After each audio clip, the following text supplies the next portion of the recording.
Hey everyone, how's it going? So, you know what they say, no rest for the weary. So this weekend I've got my Memorial 3 gun, so I'm headed out to the range, and then I've got the Competition Dynamics Team Safari Steel Challenge out in New Mexico, and so I'm rushed. It's just crazy rush because I've got to get ammo shipped out there. It's got to be there before I get there, and then right after that I've got the Snipers Unknown. So trying to get everything loaded up, confirmed, some zeros, things like that. So I figured I would just do a range day video of what I'm doing out here, because there's a lot of different equipment that I'll be using. And so we'll just do some excerpts from different guns and just some shots of, you know, shooting the 6 Creedmoor, shooting the AR, shooting some new pistols. And we'll just check it out. Just stay tuned. All right, first up is the Proof Conviction and 6mm Creedmoor.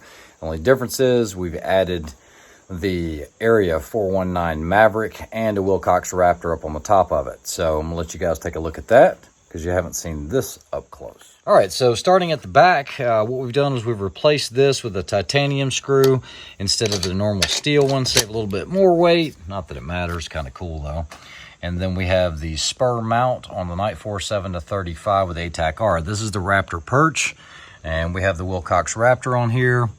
We have the +2 bullet holder from Short Action Precision with the Area 419 rail, proof carbon fiber barrel, and this is going to be the basically the attach point for the Area 419 Maverick. It does have the MDT double bipod, best bipod I've ever used, and what we're going to do is confirm it at 100 yards first. The Area 419 Maverick, remember everything is going to be reverse thread, so this is going to be the reverse way.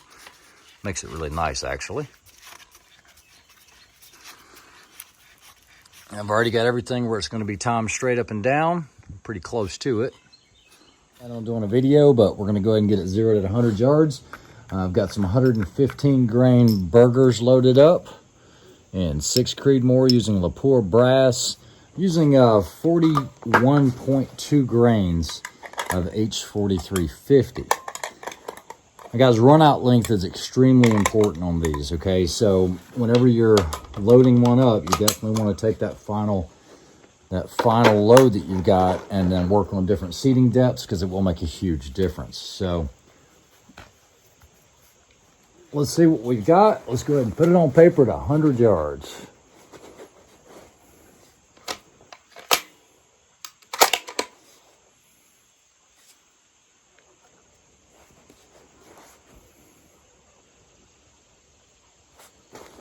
All right, so we're going to go for the orange dot. You won't be able to see it, but I'll show you afterwards. Here we go. Pushing forwards, loading the bipod, making sure everything's level. Cold bore first.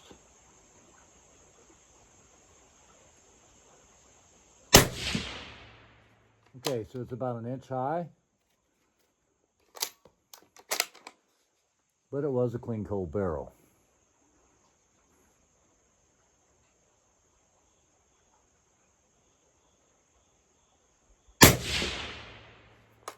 Same hole.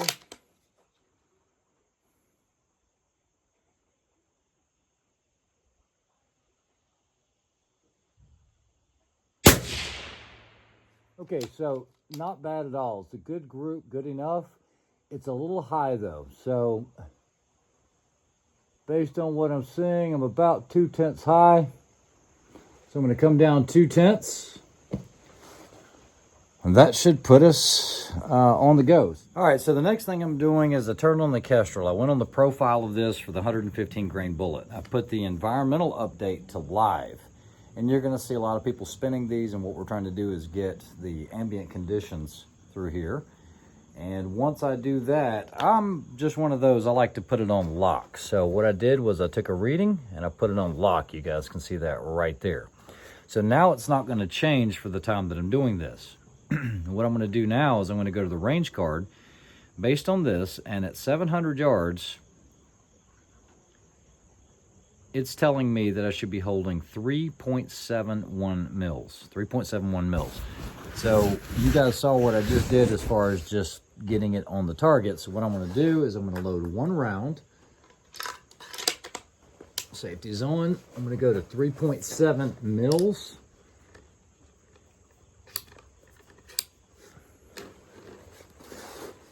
All right, so 3.567. And I'm going to go for the really tiny 10 by 10 target up there. A lot of mirage. I'm going to power down just a little bit.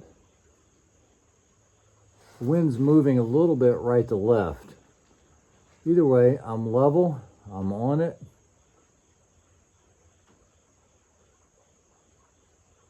I'm looking at the wind. It does look like it might push it just a hair left or right.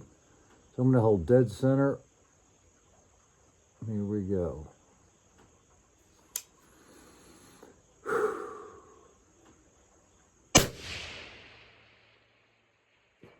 And that's an impact. It was a hair left of center, but the call was good. 3.7, the elevation is spot on, so I know we're good. So what I'm going to do now is I'm going to put that data into this Wilcox, okay? So I'm going to let you guys see this up close. All right, guys, so on this Wilcox, what I'm going to do is I'm going to flip it down one. You guys see that? It says brightness, ID pattern, battery. I'm going to go down again. It's going to say current gun Lancer. And what I want to do is I want to take this down to different options. You see that? And we can bring in different things, manage guns. Let's click on that one. We're going to manage guns. Go to Bluetooth, on. And I want to connect to a device. Device connect. New. Searching for devices.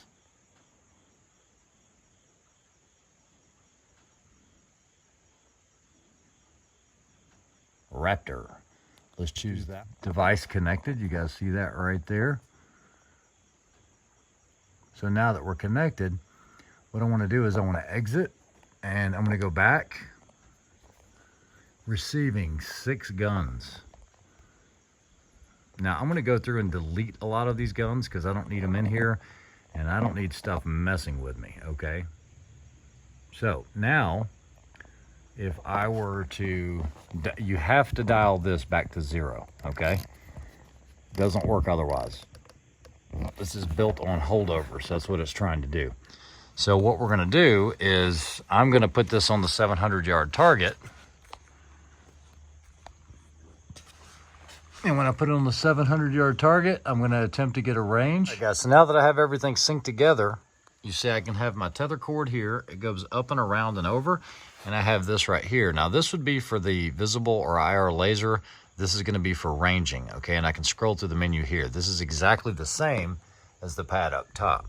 So all I have to do is put this on the target. And so if I put this on 700 yards, which I'm going to look through the reticle, I am on 700 right there. I'm going to hit it. It's thinking. And what does it say? Uh-oh, hold on. There it is. So based on where I was at, it says 3.7 up, saying 4/10 right, because I have wind data in there. So if I went to 500 yards, let's see what 500 is. Here we go. I'm looking through the reticle and boom. It says 2 mils. All right, so what we're going to do is we're going to assume everything's correct. So what I'm going to do is I'm going to go in here. I'm going to put it down. I'm going to go 2 mils. I'm going to hold 2 mils on the target and dead center impact. That's how quick that works, guys. And, you know, a lot of you are going to say it's cheating, but a lot of teams use these now. And so you don't want that as not having it as a disadvantage. Price point's going to be about $6K on that, but it makes it so much quicker. And other times you can't use it, getting a lot of brush or something like that, and it's obstructing your lenses. But she is good to go. Now for today, I also have something else that I have not reviewed yet, and that is going to be the Sig BDX, the 3000s.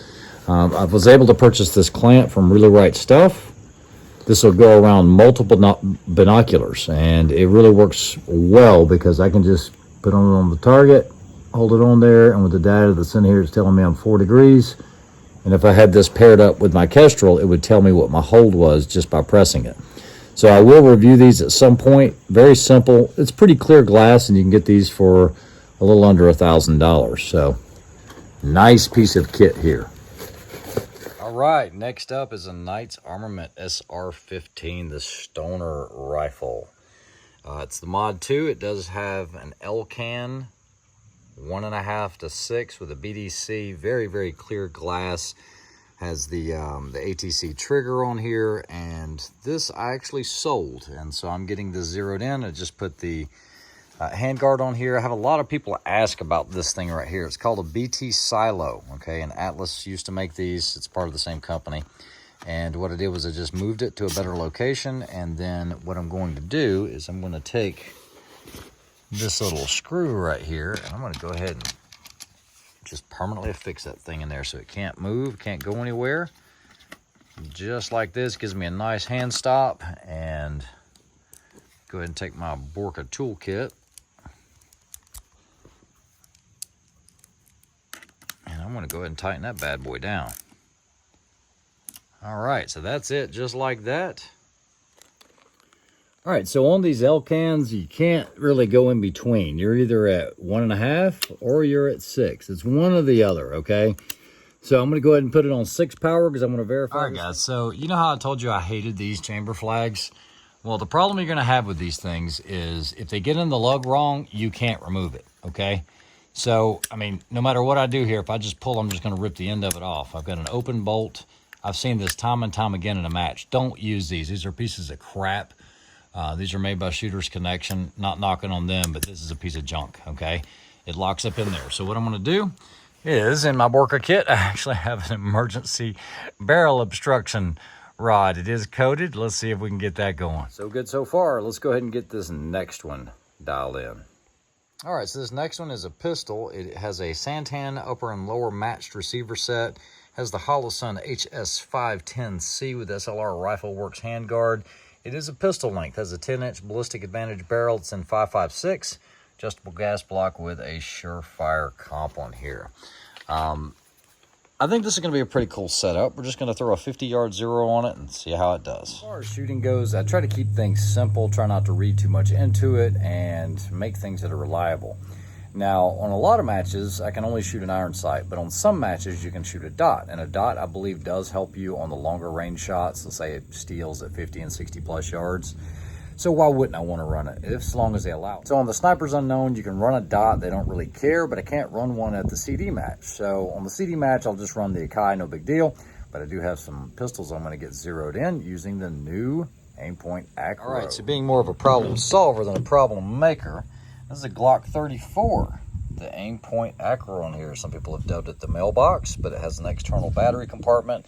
You don't have to take it off, and it has a little smaller viewing window than maybe some of your other dots that are out there. But you know what? I don't have to worry about crud or rain or anything like that getting on the emitter. So I'm going to get that one zeroed in, and then this one's kind of special. You guys might like this. Don't review a whole lot of HK pistols on the channel. Have done a handful, but this is a good one right here. This is the HK. This is the VP9L. So a pretty unique little setup. This one has been Cerakoted, but it's the long slide, so it would be the equivalent to the Glock 34. But put an Acro on here. I haven't got anything dialed in yet. Let's see how this goes. All right, guys. So before you take your brand new Glock, whatever it is, and try to put an MOS mounting plate on here, make sure your screws are the right length. If they're too long, what they're going to do is they're going to keep the extractor from working properly, okay? Because it binds it up. So specifically, it's going to be this screw right here, the one on the ejector side, the extractor side. So it's pretty simple. I know a lot of you guys know how to work on your own Glocks, but you're just going to take the slide off. You're going to lift the striker here. And then you just take something round. Use something round, not square. And you're just going to push down on this plastic piece.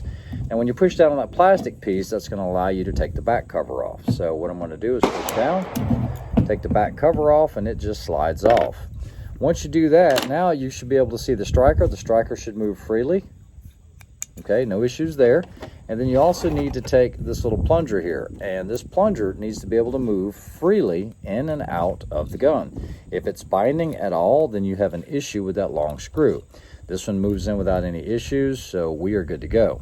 Now to put it back on, very simple. Just take your rear plate, use something round again, just push on the back of the plastic piece on the striker.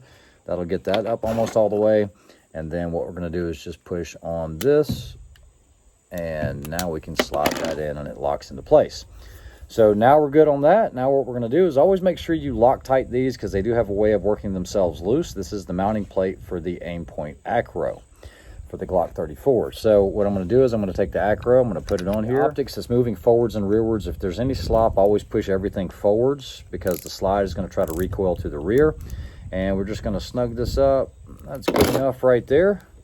Let's get this thing zeroed. So on the view from the rear, you got a nice bright dot there. It's about 3.5 MOA. It actually looks a whole lot differently than what the camera is portraying. Let's go ahead and see if we can get this thing dialed in at 15 yards. All right, so I'm at 15 yards. This is very impromptu. I didn't even have a tripod with me today. I was just coming out to the range to try to get this done. I have a paper target out there at 15 yards. It has a little orange ribbon, and to the left of that is a piece of just regular masking tape. So what I'm going to do is I'm going to go ahead and chamber it, and let's see if we can get one close to what we're aiming at.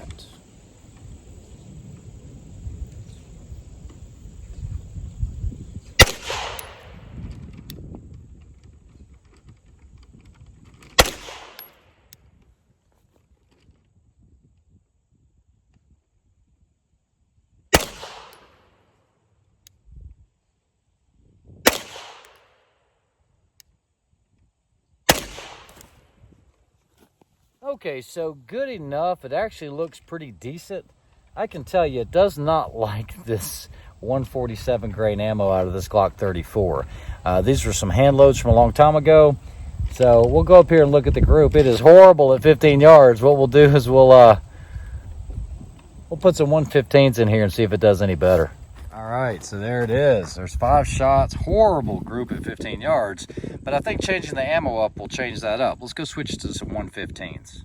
All right, so the difference in grain weight can make a huge difference. So I've already marked the 5 impacts that I had. I'm still at that 15-yard mark. We switched to 124 grain. So let's see what we can do here at 15 yards.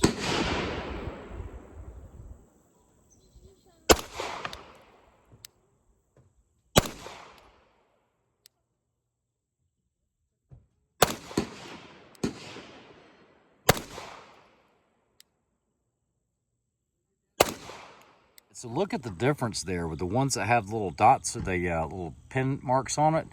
And then those are the 124s there, all right there within that tape. All this was already here. That's people shooting 223. So yeah, I like it. Let's switch over to the VP9L. All right, so this is unfired. I'll tell you, the grip feels great in the hand compared to that Glock 34. So let's see where it's zeroed, and we'll go from there.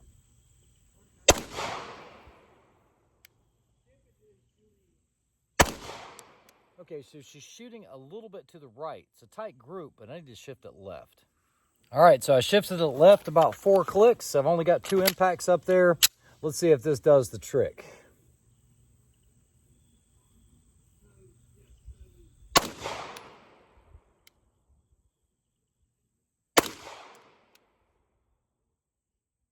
I don't know. I am really liking this pistol.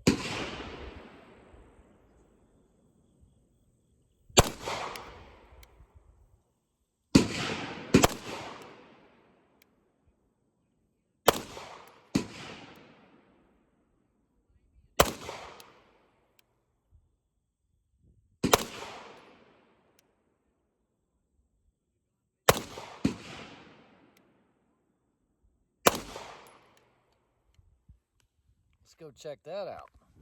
Right there, and I shifted it over to the left. Yeah, I was a little high on that one. I pulled it, but good gracious, that's out shooting my Glock. That's a nice little setup. All right, let's see how they do with some steel. Got some eyes on. We'll see how it does on the plates and stuff. We're going to be shooting about 18 yards or so.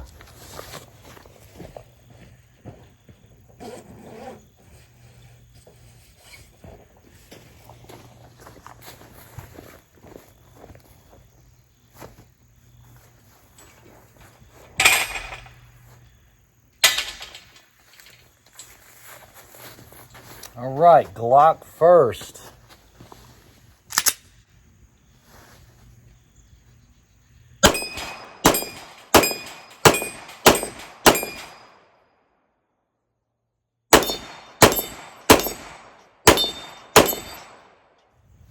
All right, VP9 long slide.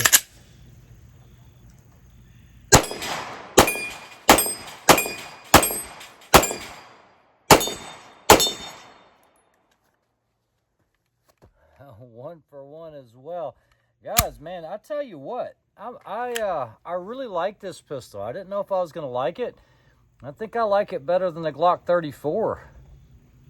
Pretty darn impressed with it. VP9L, the Acro. Guys, I know it was a really crazy episode. Like I said, I was just trying to get you some raw, unedited footage. I'm just going to throw them all together. Hope you guys have a great weekend. Like, share, and subscribe. Have a good one.